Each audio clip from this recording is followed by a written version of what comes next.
दुनिया में युद्ध कहीं भी होता है, उसका प्रभाव पूरी दुनिया और मानवता को भुगतना पड़ता है। युद्ध ईरान लड़ रहा है, युद्ध इजराइल लड़ रहा है, युद्ध अमेरिका लड़ रहा है, लेकिन उस युद्ध का दुष्परिणाम पूरी दुनिया भुगत रही है। इस युद्ध ने भारत की अर्थव्यवस्था को भी भारी नुकसान पहुंचाया है।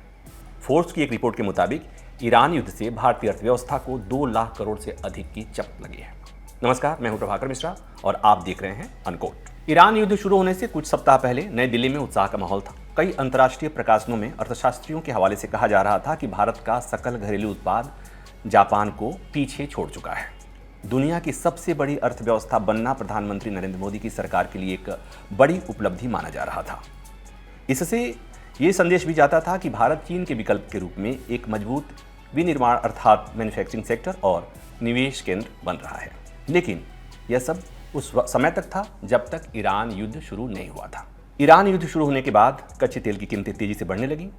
चूंकि भारत अपनी जरूरत का लगभग 80 से 85% तेल आयात करता है, इसलिए तेल की कीमतों में हर बढ़ोतरी का सीधा असर भारतीय अर्थव्यवस्था पर पड़ता है। तेल महंगा होने से पेट्रोल और डीजल महंगा होता है, परिवहन लागत बढ़ती है, खाद्य पदार्थों के दाम बढ़ते हैं, महंगाई तेज होती है और रुपये पर दबाव बढ़ता है। यही वजह है कि भारत को लगभग 2 लाख करोड़ तक का अतिरिक्त आर्थिक बोझ झेलना पड़ सकता है। यह बोझ मुख्य रूप से तेल आयात बिल और सब्सिडी के रूप में सामने आता है। ईरान युद्ध का असर मैन्युफैक्चरिंग सेक्टर पर पड़ा है। फोर्ब्स रिपोर्ट के मुताबिक युद्ध के बाद भारत की मैन्युफैक्चरिंग एक्टिविटी लगभग 4.5 साल के निचले स्तर पर पहुंच गई है। HSBC के सर्वे के अनुसार गैस की कमी और ईंधन लागत बढ़ने के कारण फैक्ट्रियां उत्पादन कम कर रही हैं। मार्च में PMI यानी परचेजिंग मैनेजर्स इंडेक्स 56.9 से गिरकर 53.8 हो गया। हालांकि PMI 50 से ऊपर है, इसका मतलब है कि मैन्युफैक्चरिंग सेक्टर अभी भी बढ़ रहा है, थमा नहीं है। लेकिन इसकी रफ्तार थोड़ी धीमी जरूर हो गई है। आइए जान लेते हैं कि ये PMI है क्या। PMI निजी क्षेत्र की कंपनियों के परचेजिंग मैनेजर्स के मासिक सर्वेक्षण पर आधारित एक महत्वपूर्ण आर्थिक संकेतक है, जो विनिर्माण और सेवा क्षेत्र में उत्पादन, नए ऑर्डर, रोजगार और आपूर्तिकर्ता की स्थिति जैसे कारकों को मापता है। यह 0 से 100 के पैमाने पर काम करता है। 50 से ऊपर का स्कोर मतलब विस्तार, 50 से नीचे मतलब संकुचन और 50 का स्कोर स्थिरता दर्शाता है।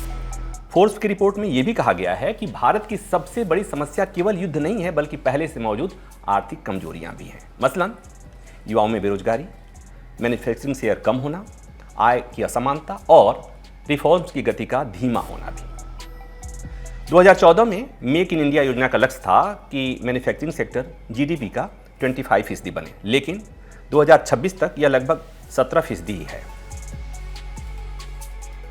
युद्ध का असर भारतीय रुपये की सेहत पर भी पड़ा है।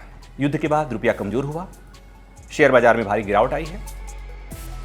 फोर्ब्स की रिपोर्ट बताती है कि ईरान युद्ध ने भारत की तेजी से बढ़ती अर्थव्यवस्था को बड़ा झटका दिया है।